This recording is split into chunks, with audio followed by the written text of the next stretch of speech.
Welcome to 79%, the podcast where we make space for physician associate voices that are often shut down. This is a place for honest words, lived experience, and permission to speak. The views shared here are personal experiences and reflections on wider systems. This podcast is not intended to single out or attack individuals, but to explore patterns, culture, and accountability. We're your hosts, Emma and Amanda. And just in case anyone is confused, we are physician associates, not podcasters. And if you want to find out why that's a fucking stupid thing to have to say, then keep listening. If we're going to have a serious conversation about physician associates in the United Kingdom, we have to begin with history. Not social media history, not recent headlines, and not the last 2 years. We need to go back to the structural origins of the role, why it was created, how it was introduced, and who supported it. Because the current narrative suggests that PAs emerged suddenly, without scrutiny, without consultation, and without oversight. And that is simply not true. The physician associate role did not originate in the UK. It originated in the United States during a period of workforce crisis. In the 1960s, the US faced significant physician shortages, particularly in underserved and rural areas. In 1965, Duke University launched the first physician assistant program, specifically designed to expand access to medical care without requiring the full training pathway of a physician. The model was deliberate. It was not designed to replace doctors, it was designed to extend their capacity, to allow delegation within a supervised framework. Over the following decades, the PA profession became embedded in the US healthcare system. Today, more than 150,000 PAs practice across multiple specialties. The role is regulated, evidence-based, and extensively studied. Other countries adopted variations of the model. Canada introduced PAs in 2000. The Netherlands followed in 2001. The United Kingdom adopted the role in 2003. That adoption was not reactive, it was observational. Policymakers saw an established model operating internationally and assessed its potential within the NHS. The UK was facing, and continues to face, chronic medical workforce shortages, rising patient demand, increasing complexity of care, an ageing population, and persistent rota gaps. Training a doctor takes over a decade. Workforce gaps exist now. The PA role was introduced as one component of a broader workforce strategy to address those pressures. Understanding that distinction is crucial before examining how the role was formally introduced in the UK. The first UK pilot schemes began in the early 2000s. The first formal PA degree programme was established at the University of Hertfordshire in 2005, and St George's University of London followed in 2008. These programmes were postgraduate qualifications. Entry required a science-based undergraduate degree. Training consisted of an intensive 2-year programme equivalent to 3 years of study, including approximately 1,600 hours of clinical placement. The curriculum was developed in consultation with the Royal Colleges and informed by the established US model.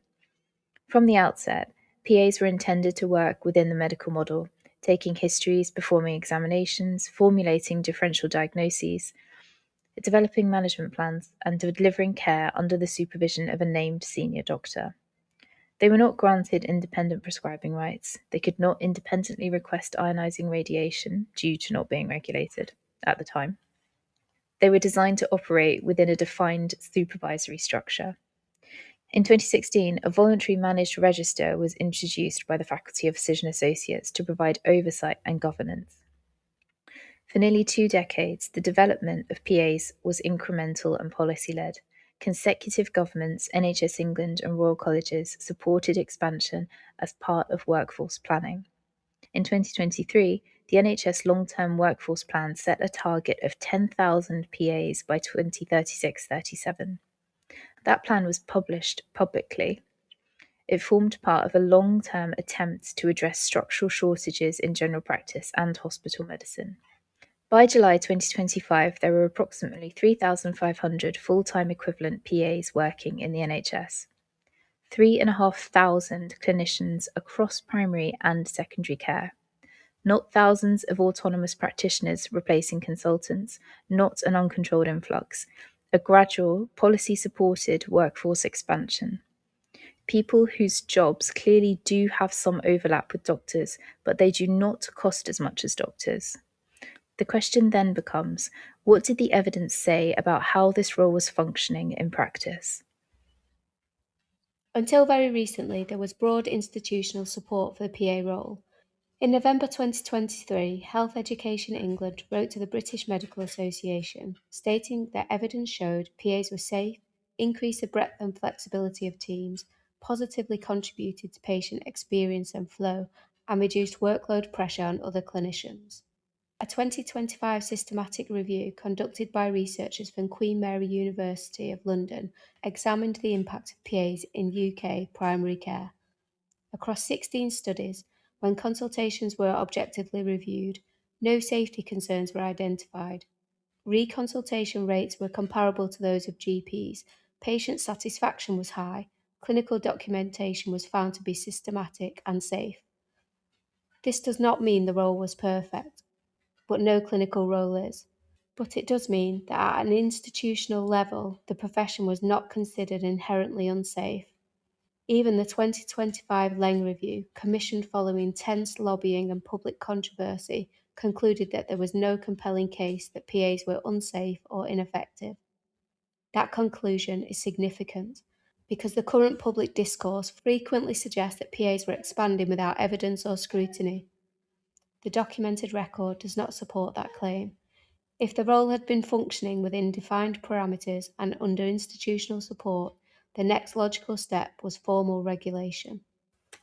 In 2024, legislation was passed requiring PAs to be regulated by the General Medical Council, with mandatory registration required by December 2026. Statutory regulation is a formal recognition of professional status. It introduces fitness to practice procedures, professional standards, and public accountability. It is not the action of a system preparing to abolish a profession. So, what explains the sudden reversal in broad support for physician associates? So, what changed? The training did not change, the entry requirements did not change, the supervision model did not change. Significant adverse events were not increasing, the workforce shortage did not resolve. What changed was the political environment inside medicine. Doctor pay erosion became a focal point of industrial action. Resident doctors undertook prolonged strikes seeking pay restoration. At the same time, expansion of physician associate roles began to be framed by some activist groups as a threat to professional status and training opportunities. The narrative shifted from complementary to competition. Groups such as Doctors Vote and Doctors Association UK organised online and within professional institutions. Pressure intensified on the British Medical Association and Royal Colleges to adopt more restrictive positions on physician associate scope of practice. In October 2024, the Royal College of General Practitioners and the British Medical Association issued guidance advising against the employment of physician associates in primary care, despite the absence of new systematic evidence demonstrating inherent unsafety. Following that guidance, hundreds of PAs were dismissed. In November 2024, the Health Secretary commissioned the Leng Review. In July 2025, that review was published. While it found no compelling evidence of inherent unsafety, it recommended substantial restrictions, including barring PAs from treating undifferentiated patients. On that same day, the government accepted its recommendations in full. No published national modelling of workforce impact accompanied that decision. This is where the origin story intersects with the present. For 20 years, physician associates were embedded in NHS workforce planning. Their curriculum was developed in consultation with medical institutions. Their expansion was endorsed in national policy. Their regulation was formalised through the GMC. Then, within a compressed period of political and industrial tension, that consensus fractured. The origin story matters because it corrects a distortion. The idea that PAs are an unregulated experiment, the idea that they emerged without consultation, the idea that they were imposed in secrecy, none of that withstands scrutiny. Physician associates were introduced as a workforce solution to a documented, long-standing shortage of doctors. They were developed with institutional involvement. They were expanded through published policy, and they were regulated through statutory regulation. If we are to have a serious conversation about the future of this profession and about patient access to care, we must have an accurate starting point. The NHS continues to face staffing shortages. Waiting lists remain high, avoidable mortality remains a concern. Removing or restricting thousands of trained clinicians will have consequences. The origin story reminds us of the original purpose of the role: to increase access, to support doctors, and to strengthen multidisciplinary care. If that purpose is now being reconsidered, then it should be done transparently, rationally, and with evidence, not with retrospective denial of how the profession came to exist in the first place.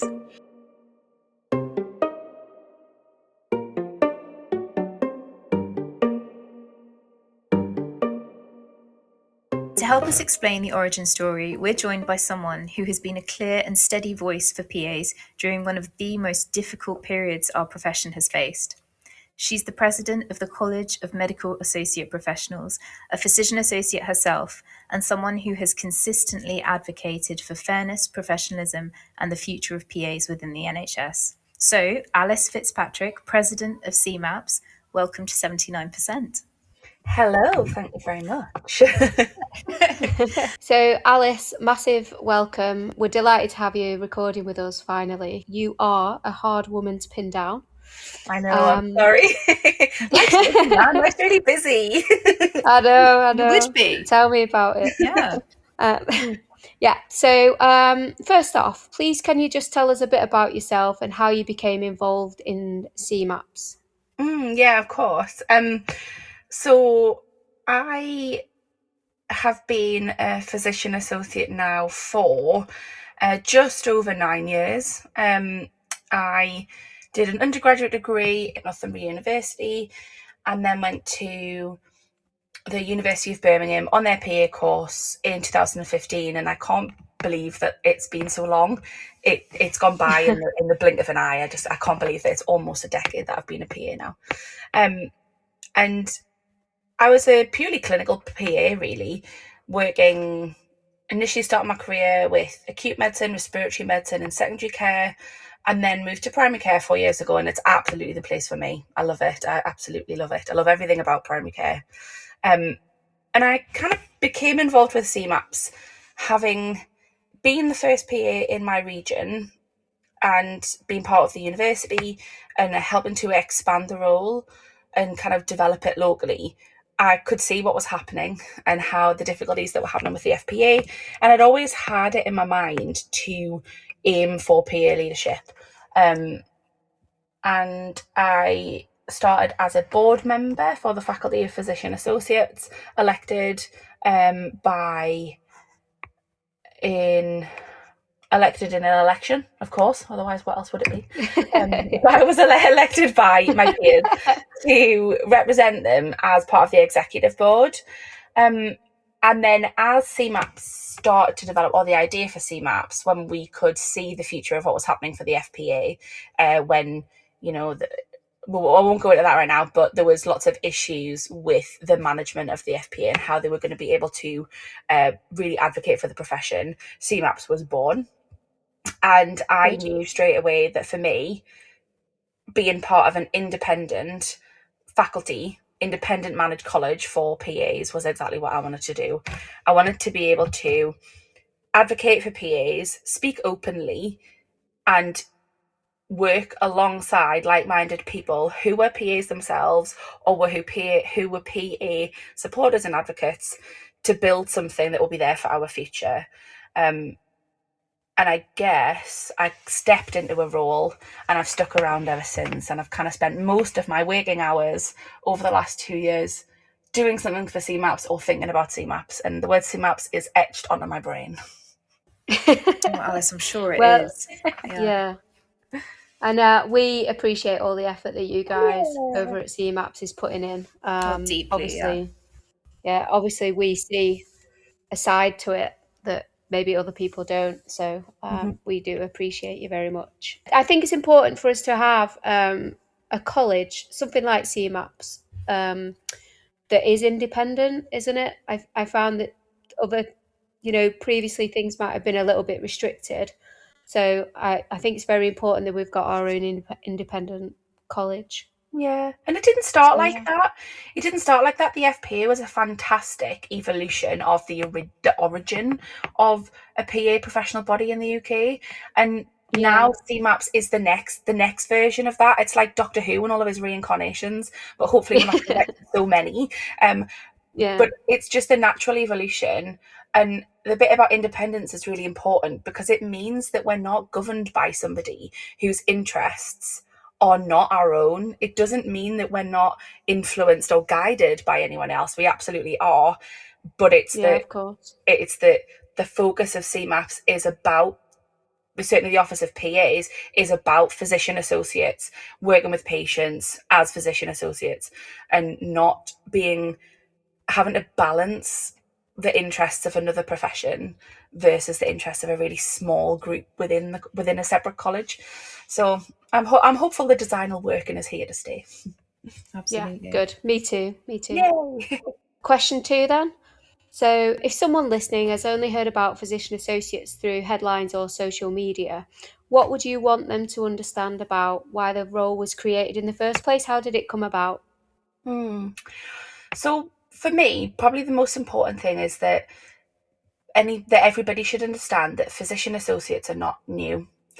PAs were first developed in the USA in the 1950s, and this was taking military medics who are not doctors but do have a really specific set of skills, really highly skilled medical people, and train them to practice family medicine. That was how it started.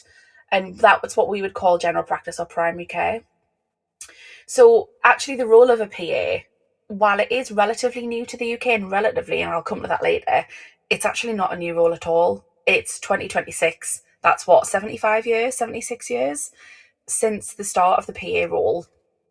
We're going to be celebrating our Getting on a 100th bit. anniversary in 25 years. That's pretty good, right? Um, Yeah, yeah. That's mad. Alice, how many years was that?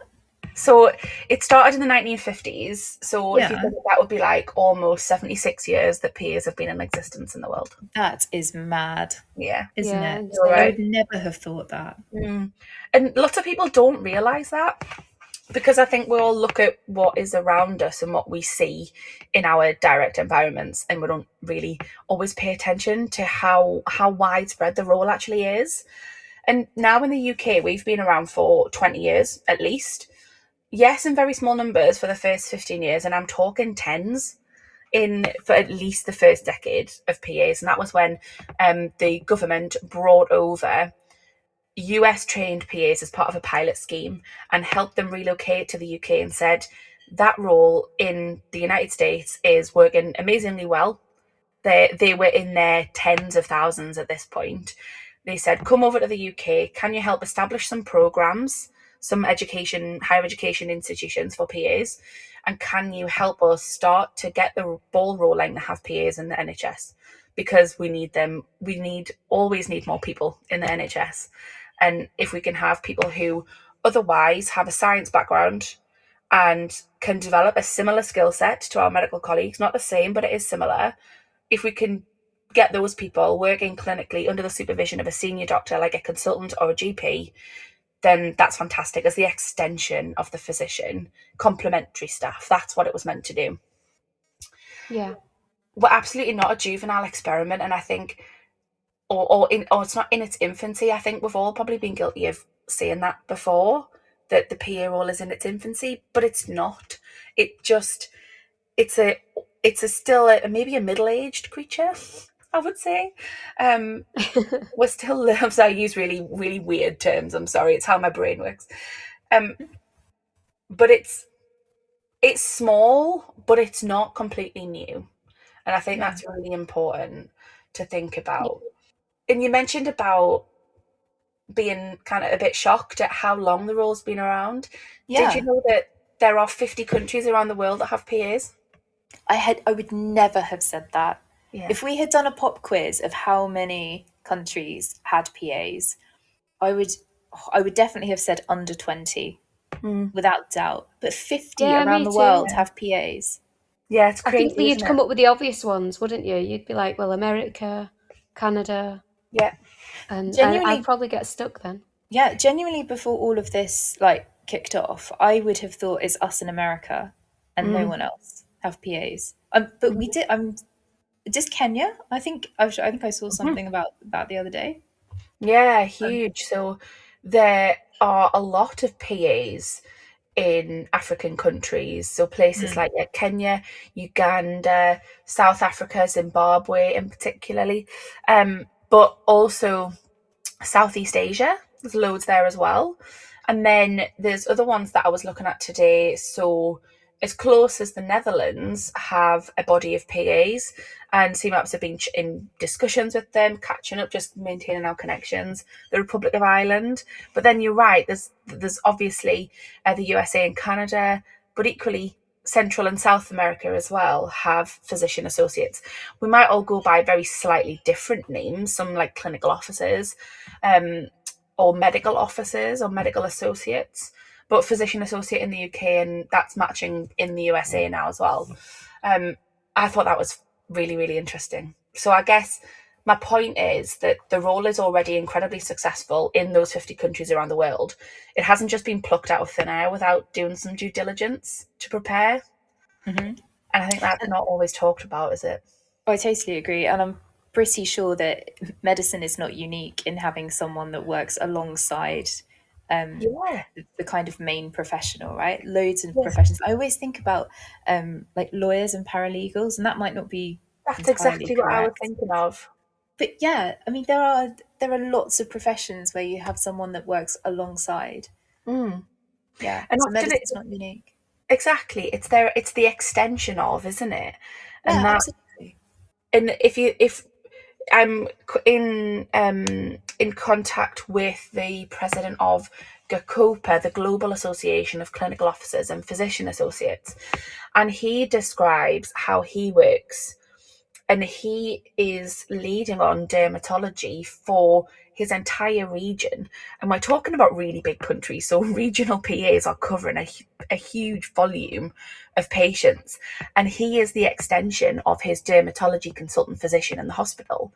And it's just really interesting that all of these places have a similar model. We might be named slightly different things, and it's working really, really well.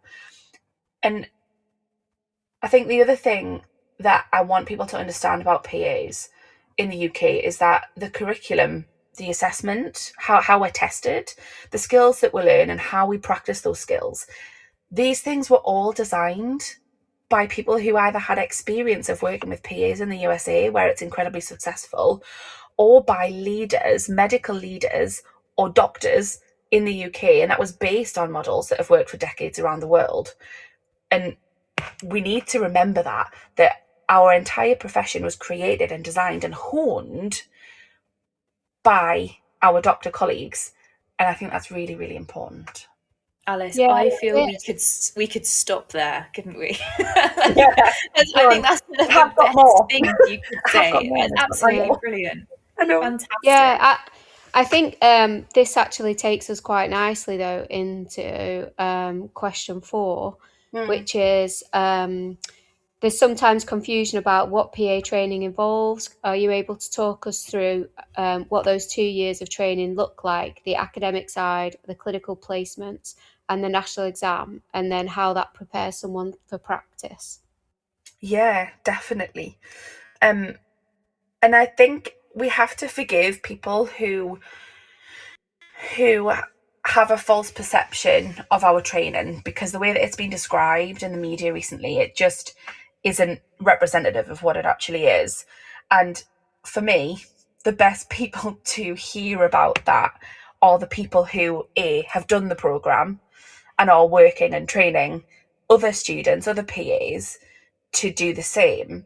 And I'm making a disclosure, I also work on a master's program, so I'm slightly biased in that I'm a PA and I'm a lecturer, but I think that means that, Alice, though, are you biased or are you well informed? oh, You, that's a know, good one, isn't it? Well informed, I mean, it's got to be well informed, you are because well informed. That's it. yeah, and that's been the issue, hasn't it, that we're saying that other people aren't necessarily as well informed as we want them to be. Oh, absolutely. And then that misinformation is twisted and weaponized, unfortunately. And what's it called, Amanda? You keep Oh, sharing misinformation. the What is it? illusory truth theory. So Ooh. I think we're gonna we keep talking about this in each thing. I should have the definition up, but essentially, the illusory truth theory is, regardless of how true a statement is or a narrative is, the more you see it and the more you hear How it, even if untrue. it's Yeah. false, yeah, even if it's false, you believe it. So if you start to believe that, I don't know, the majority of spiders are red. And if you keep repeating that again and again and again, people will eventually start to believe that the majority of spiders are red, whether it's Yeah. true or not. And they Yeah. believe it even though they know it's not true.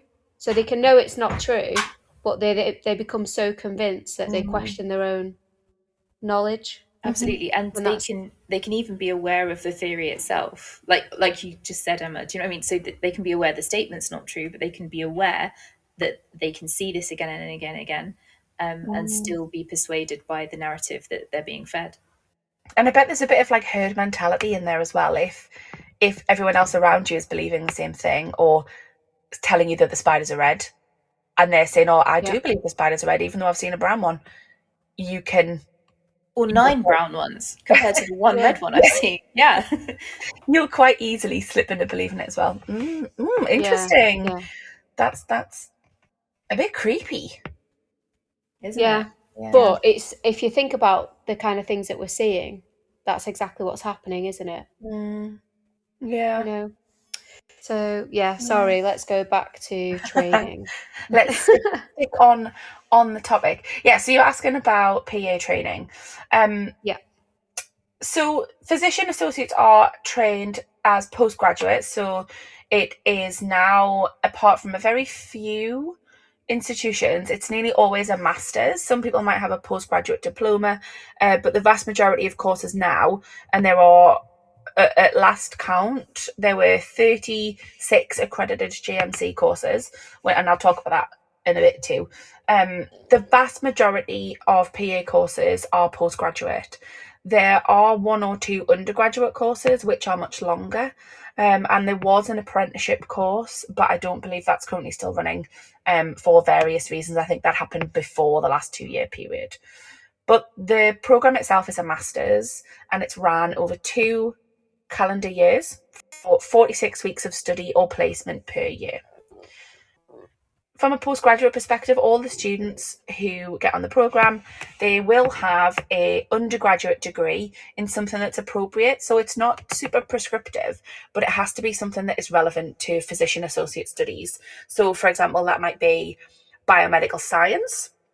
It might be human biology, like me, physiology or pharmacology, something like that. That is like going to start preparing them to look at clinical medicine as they progress through their masters.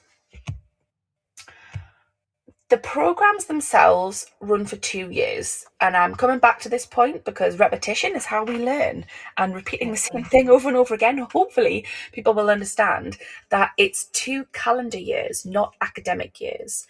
That means that the amount of teaching that the students get, including being on placement and at the university, is what other courses might have traditionally done in a standard 3 year program. It's really intense, and as are all courses really intense.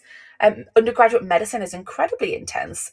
All kinds of law degrees really intense, but we call it intensive because it's really full on time wise, and it's a rigorous program across the UK. Every institution delivers a very very similar program.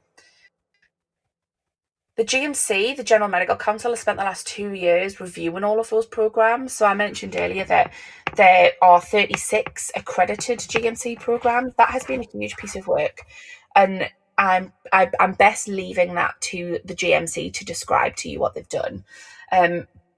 But I know from my work with the university how much effort it's taken to make sure that we are evidencing all of the learning outcomes, evidencing where students are getting those skills from, how we're assessing them, and making the courses of such a standard that the GMC are happy to say, we accredit this, we approve this course. And that was such a massive step when that happened. And I think that was very much, it almost slipped under the radar, to be honest. Yeah. I don't know about you, but when I've been looking at social media over the last 2 years, I've not really seen very much about it. But I feel like it slipped under the radar of what that actually means to have your course accredited by the General Medical Council, who will regulate that profession. You must be delivering high quality education. So it's a big, Yeah, you would big expect buying so, wouldn't point. you? Yeah, Yeah. exactly. And I And guess what it go on. sorry, Alice, I was just going to say, so that's high quality education accredited by the GMC in 2 years, covering what you would normally cover in a 3-year course, correct? Mm. Yeah. Yeah, because I'm sure we were in our undergrads. We remember those long hot summers. Oh, good. Being off, yeah, you don't Yeah, get those as a PA student. You absolutely. get, And Christmas and Easter as well. So summer, Christmas and yeah. Easter. I Yeah. mean, and they get summer, Christmas, and Easter, and obviously, if people need to take leave for other types of festivals, other celebrations, they can get that. But it's a full time course. It's like having a job. You don't get to finish at 2 o'clock on a Wednesday because it's sports day, and you're gonna go and play sport. You don't get to do that. I mean, That's so true. Wednesday afternoons were always, so in my undergrad they were sports, and yeah. Wednesday afternoons in PA course, I'm sure that was com skills. Yeah, completely different. And Yeah. we definitely don't get early finishes on a Friday to go and enjoy a weekend. Um, it's full time. It's like having a job. And on top of that, the course doesn't give a lot of time off to do your revision. So you're studying, you're on placement, you're doing a dissertation, you're practicing your skills, and you're revising for your nationals at the same time. So when we get criticised for saying it's a very intense program, that's what we mean. We don't mean it Yeah, it's more intense than any other course. It's the level and the volume of study is what we mean by the intensity. yeah, I totally agree, Alice. I mean, I feel given how much backlash it's got, given that Lawrenson was saying this is a Mickey Mouse course, I almost feel embarrassed to say this was the hardest academic thing I've ever done. But it genuinely was for me the hardest academic thing I've ever done over A levels, over undergrad, without doubt, the most Oh, intensive 2 years. Yeah, I would absolutely say the same. yeah, And Yeah, but I I love, hard agree as well. yeah, and I loved doing every minute of it, but it was yeah, so absolutely. difficult. And I wonder if it was because we knew that we wanted to do well and we wanted to achieve the masters or your PG dip to work as a PA, and you wanted it so much, and that's why it felt so hard. Oh, Alice, I think it felt hard because of the content and the intensity, like absolutely. But I think actually the wanting it keeps you going, and I think it's wanting it with kind of an adult head on you. So um, my undergrad Mm. was environmental science, and I think 17-year-old me made the right decision for 17-year-old me, but not Mhm, for the Amanda that kind of then grew up and went into the working world. That mhm, I was not going to find my career there, although it was a really interesting thing to study. And then I think you grow up a bit. We've said this before, haven't we, Emma? Like you accumulate life skills, Yeah. find what your real yeah, interests are as an adult, and then the PA course seems like a great thing to study, and that's what keeps you going. mm, You think I'm going to really enjoy this career Yeah, because we chose the career, didn't we? At as the end of the day, adults. we Yeah, chose it. Yeah. yeah, We yeah, made a conscious decision to go into this line of work. It's not like you can do the PA course and then go into another role. You mm, know, we absolutely. actually specifically chose this career for Yeah. whatever reason. And that is actually, I mean, probably tangential for this episode, but that's one of the problems I think that we're facing now. mm, That we've qualified as physician associates, and what does that translate into unless you're going to be a physician associate? mhm. Like gives you great experience, but it doesn't give Yeah, you, you know, I don't know where else you go with it. yeah. I think you're right in that it's one to pick up another time. It gives you lots of transferable skills, Yeah. and because for anyone now who was studying and thinking actually maybe the job isn't for me, but I'm enjoying my studies, that's absolutely fine. You've still got a high quality masters in in a clinical science, that's really cool. That's still going to give you loads of skills. But we all chose to do this.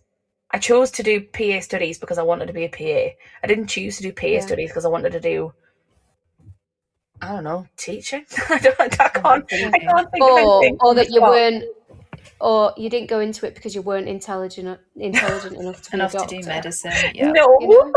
Did you? No. That's the thing. Like, I don't know any PA who would say that ever.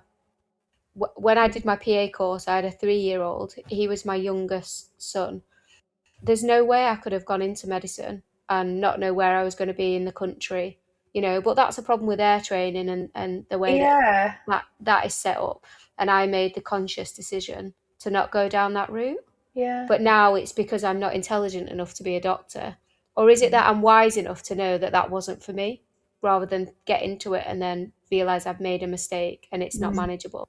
I got picked on, also known as doxed, on social media because apparently my first class undergraduate degree from Northumbria University wasn't good enough because it wasn't a red brick university. So then I went to a red brick university and I got a distinction in PA studies and it still wasn't good enough. So I don't really know what they want when they're talking about our intelligence levels, you know.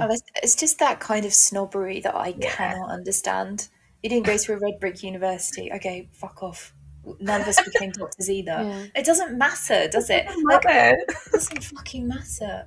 I mean, wait till it's out in the open that my undergrad was in psychology, because wow, mate, I did trees. I did trees and wind and stars. Do you know what annoys me about that as well? Okay, fine. Like, actually, no one's ever criticised me for having an environmental science degree, but crack on. That's because they don't know. That's because they don't know, yeah. But I think this point is interesting as well. So I've done an environmental science degree. You haven't, right? Or you, whoever's criticising, haven't. So how do you know what's in it? How do you know it's irrelevant? You know, it is a science degree. How many basic science concepts overlap? But you don't know because you haven't done it, have you? But this comes back to the fact that PA courses are accredited by the regulator of doctors. If we put it like that, the PA courses have been scrutinised to within an inch of themselves. And I know because I've done it. I've been there with my university who has gone through that process. And I know how rigorous it was. And I think it's so important that we go, hold on a minute. The PA courses are accredited by the regulator of doctors, the regulator of PAs and AAs. That's got to mean something. That's got to mean that the standard is good enough that they are happy to say, we give our rubber stamp to these PA students, and off they go to do their national exams. Like that has to be the case. Otherwise, what hoop do we need to jump for? Because we'll probably do it within reason. If it's something that's attainable and something that's reasonable, we would happily do that. These are the same who accredit medical school courses. They accredit the PA courses. So it can't be that. I think the thing is, though, Alice, the way things are at the moment, it doesn't matter who does what. It will just never be good enough because it doesn't fit their narrative. It doesn't fit what they are trying to portray it as, because they, you know, there's just that minority of doctors, and it is a minority, that just don't want PAs to exist because they somehow think that getting rid of PAs will make them get their full pay restoration. And it won't. It won't at all. I'm absolutely for the record, I'm absolutely in support of improving working conditions for doctors, how they get their training spots, what it means for their lifestyles, for pay restoration, all of that, because it's essential that we have a doctor workforce that is happy with their lot, that is being appropriately compensated for the things that they have to do. But we are not the problem. Yeah. I 100% agree with you on that. 100%. Anyway, should we go back to the question? Okay. Because I still go ahead. I've still got more to tell you. So while the GMC does accredit them all and has looked at them and everything they contain, each university can run it ever so slightly differently, but that's just about the actual structure. So how long they spend in the university before they go and visit a placement, how they do their clinical skills, all of that sort of stuff. So everybody gets taught the same content and the same skills, and they all have exactly the same number of clinical hours, give or take a few, in different areas. But it's kind of up to the university how they structure it. So when I did my studies, I did 4 months academic, 4 month placement, 4 months academic, 4 months placement, and then other universities, the one that I work for, they do a whole year of academic study with a small amount of regular visits to placement, with clinical skills, and then a whole year on placement. So each has their merits, and they are all done for various reasons. But we need to be really clear that even though there are some differences between the university programs and their structure, everybody gets the same. So everybody gets emergency, primary care, surgery, mental health, obs and gynae, and peds, and loads of time in general practice. And they all get all the same clinical knowledge as well, which is really, really important. And Yeah. I don't want to cause you any anxiety at all, but cast your mind back to your exams back when we were Okay. and you did, how many exams did you do? So Like we university Yeah, exams. so at university, how many exams did you do? So we did an OSCE and a written each year, and then we did the national OSCE and written. Yeah, so not only did you have to get assessed multiple times during your programme with a knowledge-based assessment, with a sit-you-down exam, and then a practical skills assessment, we all then had to travel to a national centre and have what was probably, for me, the most nerve-wracking day of my entire life, and do it all again. Yeah. I think agreed. Yeah. it's what To make sure we're all the same standard, or at least the same standard. At least the same standard, yeah. And that we were all able to not just pass the exams that were designed by our tutors at uni, but actually be able to apply that knowledge to an exam that was written by people from all across the country, doctors, nurses, AHPs, physician associates, academics, that was run by a Royal College and still is facilitated by the Royal College of Physicians Assessment Unit. That we were all able to come together and do that at the level that the national standard was. And I think that is another, if you think about it, and I might talk about this a little bit later if you ask me about regulation, which I imagine you will, about why physician associates were already one of the most regulated, unregulated professions, and why our students are already on that path to regulation when they start the programme, never mind after they sit their nationals. So I think patients, the public, anyone else can be really reassured that we're trained to a really high standard, and we sit so many exams. Everybody does in medicine, but we sit them really close together, condensed, to make sure that before we even meet patients as qualified PAs, we know that we've done a national exam that's at a really high level. Yeah. I thought what do you make of the 100% pass mark then, the 100% pass rate then for the national exam? There's never been an 100% That pass has been rate. spouted. No, Alice, that's not true, because it's on X. Like, they've all said it. No, that's what I mean. It's not true. It's because that's what they say, we're all isn't it? stupid, and we've all got a Mickey Mouse degree, and we all pass at 100%. Is that not true? It can't be true, because I didn't pass 100%. Did you? No, 100%. No, sorry. Yeah, sorry, 100% people pass, not we all got 100%. Still, that's not true, and I know it's not true because I teach PA students. I know it's not true, but yeah, I'm not gonna beg them to believe me.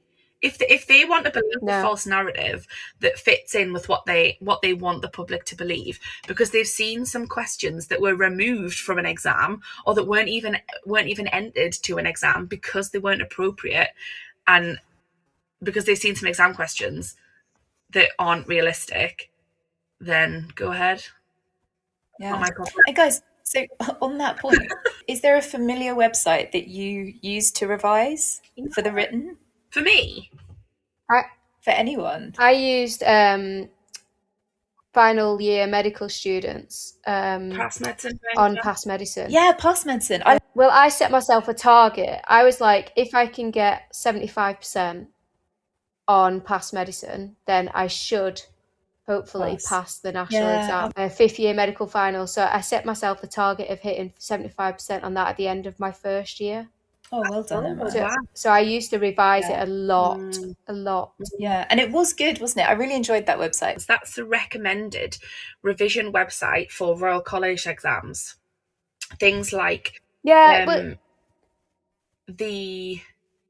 multi-specialty assessment and that sort of stuff, and PACEs, all of that. Past medicine has all revision banks for those. And a bit of a sidebar, but there used to be a physician associate revision bank that was questions that had been designed by HEIs and PAs themselves, and that was held by the RCP. That's disappeared. That's a shame. I know. And the data's got to be there, and we could help them. We could really use that to help students know that they're hitting the right mark. And I don't see what that's got to do with patient safety, removing a revision tool. But it's not, is it? That's just unkind in the end. It's just malicious. I know. Yeah, unkind's the right thing to say. But be kind is such a trigger phrase that'll yeah. I still use past medicine now, you know. Yeah, for a bit of knowledge. Yeah. I do the MRCP question banks now. But yeah, I think it's really helpful. It's really good to stretch your brain sometimes, isn't it? And go back. I like the way that or even when you get it wrong, I like the way it tells you what's right, but then it tells you the little blurb underneath. You know, this is the stuff you should have known before you answered this question. And it's like helpful stuff to learn it or revise it, isn't it? And absolutely. And I think when they talk about unknown unknowns, everybody has unknowns because they're unknown. That's what. Oh, Alice, tell us more. Tell us more. We love this. Unknown unknowns. Unknown unknowns. I don't understand with my not very intelligent brain, clearly, that because you're a PA, brain. It's understandable. That anybody can know something that is not known. I mean, practically it doesn't make sense, surely, but does anything make sense? Yeah. Anything that they say, it just like they don't know what they don't know is a particular favourite of mine. Yeah. They don't know what because it's only applicable to PAs. Yeah. So PAs can never learn anything because they just don't know what they don't know. Yeah, exactly. But if it's so, say I was going to buy into that and say, okay, because I'm a dumb PA, I agree with you that I don't know what I don't know. So I'm going to do something like past medicine and it'll point it out to me. I'm going to do the revision question bank and it'll point it out to me what I don't know. So those kind of resources can only be better for patients and better for colleagues. So I guess, like, if you think about the duty of candor of being honest enough to admit when you don't know something, and it's written into good medical practice for all doctors that all doctors should be honest enough to admit when they're not sure or when they think that something is outside of their skill set. That's not the good medical practice applies to everybody in the medical profession, and that is PAs, AAs, and really importantly doctors. So if they're saying that they don't have any unknown unknowns, I don't think that's really following the duty of candor, is it? And I think, what was that theory that you said about the spiders when we talked about the red spider? Illusory truth theory. Illusionary truth theory. So if I think back, and I really am going on a tangent now, but it's just how I work. If I go back and I think about what happened to my psyche when I was reading all of the trash that's on Twitter about how PAs are the most dangerous thing to hit the NHS and that all of us are entirely incompetent. An incompetent, disingenuous charlatan was my favourite description on Twitter. I started to believe that. And oh, Alex, yes. Yeah. And Go did on. you doubt everything you were doing? You suddenly thought, wait a minute, have I got this wrong? And I mean, I'm proud that I was able to say, have I got this wrong? Let's pause and think, have I got it wrong? But when it came to it, no, I hadn't got it wrong, because I'd interpreted the findings, I'd asked the right questions, I'd performed the appropriate, safe examination, and interpreted the investigations or my findings and come up with an evidence-based management plan following things like the NICE guidelines and local guidance. And even then, and I came to my conclusion, and I thought to myself, wait a minute, you're not meant to know any of this according to the internet. So how can you be sure that you've done it right? And I thought, this is ridiculous. I'm now then becoming part of that problem of the illusionary theory, or whatever it's called. I've forgotten already. And that was Illusory crazy, truth. absolutely crazy to think that I suddenly doubted everything I knew I could do, and my supervisors and colleagues knew I could do, because I was listening to what they were saying. Yeah. So, Alice, so they made you doubt yourself.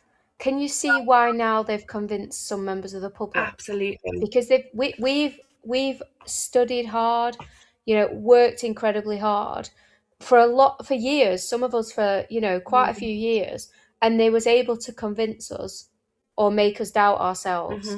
So it's absolutely no surprise at all that they've been able to convince some certain members of the public, or even celebrities, certain Oh, celebrities Harold into Alderman, you mean? slating us on social media. Constant, please. Like, yeah, Yeah. Yeah. But it's no surprise, is it? And No, not at all. Alice, I think most responsible PAs have been there, because I think it's just a reflection of what you would do, right? As a responsible PA, actually look at what's coming your way and decide whether that is truth. Have we made a mistake? Have we all collectively made a mistake? And actually, this is a rubbish course, and there is no point in us. And I totally agree with you. When you come out of X or Reddit, you feel pretty terrible. And then you really think about how you operate, and absolutely not is the conclusion. Yeah, but you still, Yeah. there's still that little thought, isn't it? So, Alice, you've touched a bit on the GMC and how they regulate PAs, and how they've been, regulating the universities that are putting out the PA program. But I just want you to describe what being registered with the GMC or being GMC regulated, what does it actually mean for the public? So if you're a patient listening to this, why should regulation matter to them? And why is the GMC the most appropriate regulator? Because obviously we've heard that that we shouldn't be regulated by the GMC, and it should be the HCPC instead of the GMC. Yeah. And I think I also want to point out that and you will know this absolutely, that the PAs have been pushing for regulation for years. This is not a new thing because of all the online hate, and it's that has not driven regulation. Regulation is something that has been in the pipeline for years, hasn't it? Yeah, for sure. And that is so important to really labour the point of that. Regulation of associates was not a sudden or an improvised step, but actually the culmination of more than 20 years of structured development by PAs themselves, by the government, and by Royal Colleges really campaigning for PAs to be regulated, because the way that you keep patients safe and you keep professionals safe is by giving them a set of rules and saying, this is how you operate, we're happy you can do this, we're happy you can operate like this, and this is how you should. And if you don't, these are the consequences, these are the standards that you need to meet, and if you don't meet those, there will be consequences. And I guess even before statutory regulation, and that's with now the General Medical Council, there was already really strong safeguards for PAs. So we've talked about the master's programme, which is level 7, and then educationally through the national exam, which was ran through the Royal College of Physicians. And then professional accountability also existed with voluntary registers. So formally, rather than the GMC register, we had a physician associate managed voluntary register. So there were also in devolved nations representatives. NHSE, which is NHS England, was already making sure that PAs were being employed appropriately in appropriate places. And I think that was all before regulation even happened. When it came to achieving regulation, it started with a public consultation, which there were around 3,000 responses, and doctors outnumbered associates 5-1. So PAs responded, great. But actually, we were outnumbered so significantly by doctors who chose that the GMC should be our regulator. So yes, there were other options proposed, the HCPC, but everybody could see that PAs were designed to be the extension of the physician alongside doctors. Therefore, it only makes sense that they are held to the same ethical standards and professional standards. We're not saying that PAs are held to the same clinical knowledge standards. We can't say that, because otherwise we would have to go to medical school and do the foundation program. That's absolutely not what we're saying. But that PAs should be held to the same professional and ethical standards as doctors. They also chose it. Yeah. and that's what it means, doesn't it? That's what it means. Yeah. And sorry, go on. I think the options were proposed for which regulator should take responsibility, but the decision that the GMC should be the regulator for that was reached through a statutory public process. It's not behind closed doors. It's not anybody having private meetings with people in a position of influence. We don't behave like that. Others might, but we don't, and we never did. It was all public, and it was chosen predominantly by doctors. Perfect. Yeah. It just happened all before the political tide turned, isn't it? Yeah, exactly. And I think whatever people's opinions about the politics are around regulation, and there's a huge discourse online, and I'm not going to talk about it again because quite frankly, I'm sick of talking about it. And I want to look at the positives that regulation brings us.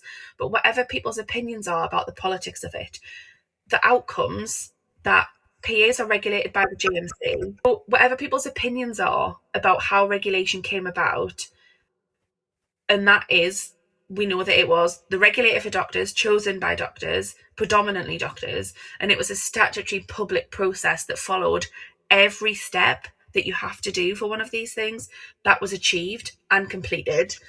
The outcomes underline two things. Associates are now held to the same legal and public accountability as medical colleagues, and that the statutory foundation underpinning that is completely sound. We can argue until the cows come home, but we can't deny the facts. And the facts are that regulation was always going to happen. The public, predominantly doctors and associates, jointly chose that it would be the GMC, so that we are held to exactly the same standards, legally, public accountability wise, and ethically, as doctors are. Brilliant, Alice. You also asked, though, I'll just to sum it off, because I don't want to miss the part that you said about what does it mean for patients. What it means for patients and members of the public is that they can be assured that they can Google my name, they can Google my number, my GMC number that begins with an A for associate, also happens to be my initial, but A for associate. And they can see that the GMC has looked at my application, my education, my professional standing, my references from my employers, my CPD, my revalidation in the future, and has looked at it all and has said, yes, that PA is staying up to date, practicing safely, and has the skills and the knowledge that we decided they needed, and has met and exceeded those expectations. So you can say that person is safe. She's safe. Exactly. Yeah. And what they can also see is they can see that if they had a problem that they felt was so severe that they needed to raise a professional or ethical concern against me, which I hope never happens, but if that was to happen, that the patient could say, right, well, I'll go to that regulator and I will share my experience with them, and then the regulator will come down on me like a ton of bricks and look at what's happened and really assess that. And I think that's really important because it allows patients to feel safe, that they know exactly who they can go to if they have a concern.